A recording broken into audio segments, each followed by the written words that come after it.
The reason work is never done is a light novel about lollies playing shogi would be the shallow description to make. In reality, the series is a hot-blooded sports manga in light novel form. This series was a pleasant surprise. I remember watching the first episode of the anime years ago and being kinda unamused. But the light novel does feel like a different beast. Yes, there are lollies playing shogi, but that's just the pitch. That's just the thing you put on the volume covers. The actual light novel isn't just about the lollies, it's about the passion for the sport, the inner workings of the professional shogi world, and the differences between female and male shogi players. And truthfully, that last bit is what really heightens the whole thing. The main character seems like such a generic harem protagonist that there's no chance the series won't just be him collecting lollies like Pokemon. And that part is, sadly, a little bit true, but it's also true his apprentices are both girls, meaning they, and by extension we, get to learn about the struggles and triumphs of female shogi players. On paper, that might make some hesitant. Is the author just gonna spit female player facts and statistics to cover his bases? Is he just gonna mention struggles he's heard secondhand or seen on magazines? Or are the struggles themselves going to be superficial? In other words, will he only write about this stuff because he has to? And I think the answer to that is obviously no, right? Otherwise I wouldn't be writing this video. The author covers all his bases. For example, there is a whole volume dedicated to Keika, a female player who has been playing against amateurs for years, facing expulsion if she loses her next round of matches, having to face her lack of talent, and the societal pressure to, as a woman, have accomplished something now that she's approaching her 30s. There's a college girl who plays the part of a flirty, upbeat idol with big boobs, and that's all she seems to be, but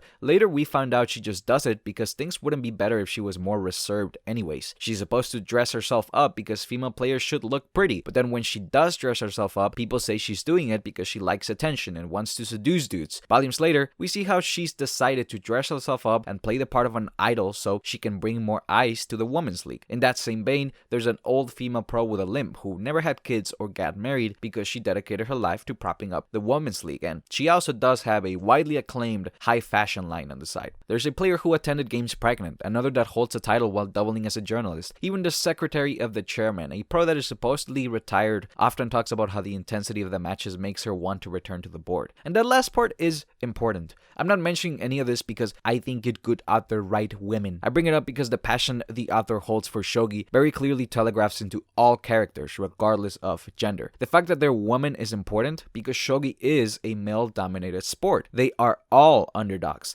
and man, do I love underdog stories. Female shogi players are really fighting an uphill battle from the get-go. We learn that there's a lack of female players because not many female professionals exist, which in turn means there's not many female pros that can take apprentices, and even less girls that would want to be apprentices in the first place. We learn that when a female player loses, they get told that it's only expected because they're a woman, and when they win, they get told they only won against women, so it doesn't matter. We learned that in a fan meet and greets, female pros have to put up with amateurs giving them unsolicited advice, and, of course, stalkers.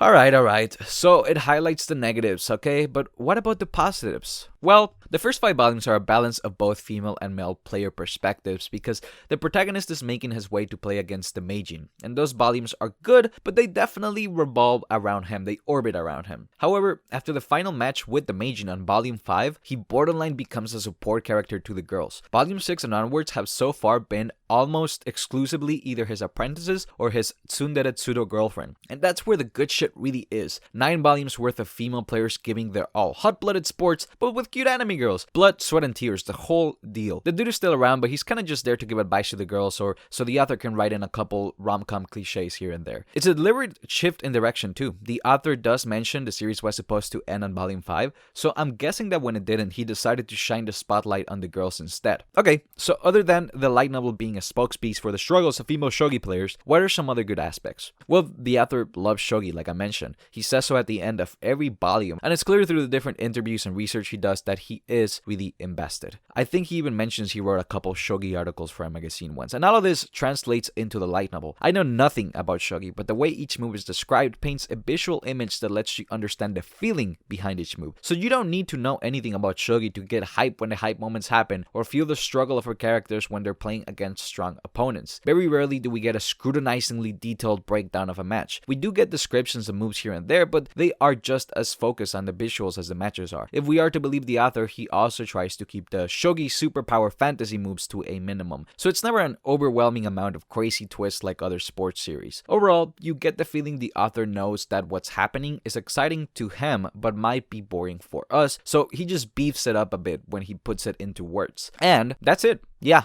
it's just those two positives, but they are big positives, and they make up the majority of what makes the series good. This is a series that knows what it's doing and does it well, but that also means that if either of these 2 points aren't appealing to you, you might not dig it as much. I personally love underdog sports series, and if you didn't pay attention earlier to the list of issues female players have to deal with, well, let's just say that every single female character in the series is an underdog in some capacity. That to me is the heart of the Ryu's work is never done. It's not just about the 2 very talented lollies or the tsundere queen. It's about all of the female players, about how even though they are constantly competing against each other, at the end of the struggle is the same. Breaking through a barrier that hasn't been broken, blurring the line, even destroying the wall dividing them from the male pros. There's literally a plot point later on about whether there'll be a female pro or an elementary school pro first. I don't love this series because of female representation. I love it because there's no better underdog story than one in which the underdog is a collective of people, in which the ultimate goal isn't to win against an amazing player with a quirky personality, but to change entire rule sets and leave a mark in the history of the sport. But yeah, the blunt reality is if you don't like underdogs or passionate sports series, you probably won't like it much. I recommend this if you want to learn about shogi, not the game itself, but the dynamics and inner workings of the pro world. I obviously recommend it if you like underdog stories or stories about people being very passionate about things. Overall, this was a pleasant surprise. Who knew the lolly shogi light novel was going to be this nuance, huh? Recommend it if you are easily fooled into buying entire series because they have cute girls on the cover.